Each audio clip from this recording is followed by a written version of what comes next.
Le livre d'Iblis, l'histoire d'un livre maudit, horreur ancienne. Le livre du diable. Il y a des milliers d'années, à une époque où les hommes vivaient avec les prophètes et où la magie existait vraiment, un peuple vivait dans les montagnes du Yémen. Ce peuple s'appelait Zafar. Ils étaient cultivés, mais cachaient un secret transmis de génération en génération, un livre ancien nommé Kitab al-Nar, le livre de feu. On disait qu'il n'était pas écrit par un prophète ou un ange, mais par Iblis lui-même, l'ange déchu, banni par Dieu. Ceux qui lisaient ce livre finissaient par détester la lumière et ouvraient la porte du royaume d'Iblis. Partie 2.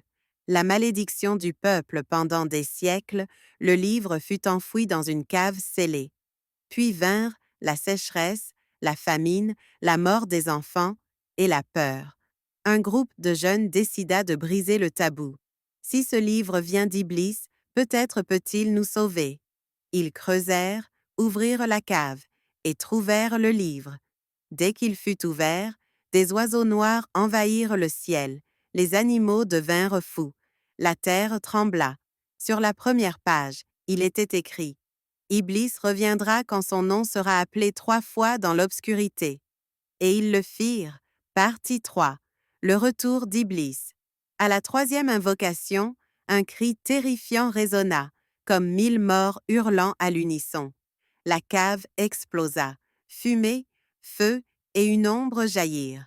Elle avait des cornes, un visage fait de cendres en feu et des yeux comme des braises. Il dit: Je suis celui que Dieu a rejeté. Je vivrai désormais dans votre sang, vos enfants et vos ombres. Le peuple sombra dans la folie. Les mères tuèrent leurs propres enfants. Les hommes se brûlèrent vifs. Les enfants parlèrent en langue démoniaque. Partie 4. Le sacrifice de Séra. Une seule fille résistait, Séra. Elle n'avait jamais touché au livre. Une nuit, un vieil ange lui apparut en rêve.